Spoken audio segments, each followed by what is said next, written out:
O alcalde e o concelleiro de Obras visitaron nesta xornada as obras da Virxe do Camiño, unha actuación urbana necesaria, así o afirmou Lores, que dignificará o paso do Camiño de Santiago pola cidade.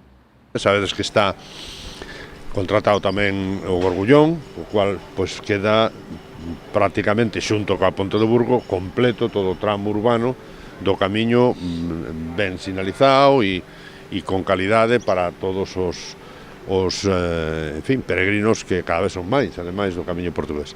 Un proxecto que estará rematado para finais de ano. Vai en tempo e forma, plataforma única, accesibilidade universal, mellora da iluminación, bueno, que máis cousas vou a decir, pois que un antes e un despois, non, para toda a Virxen do Camiño e para José Casal e as rúas perimetrales. Trátase dun proxecto, segundo Demetrio Gómez, que está moi estudado e que conta con aspectos moi importantes de cara á accesibilidade.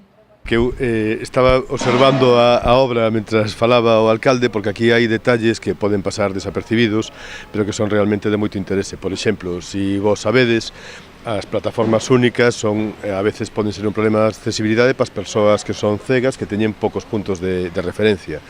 Aquí fíxose, estudouse, traballouse ese asunto e se despois mirades, por aí por detrás temos unha canaleta de recollida de pluviais que está colocada de tal maneira que recolle as pluviais e ademais leva un tratamento por enriba que sirva de guía ás persoas cegas para que teñan como atravesar esta plataforma única, que teñan unha referencia que podan ir tocando co bastón.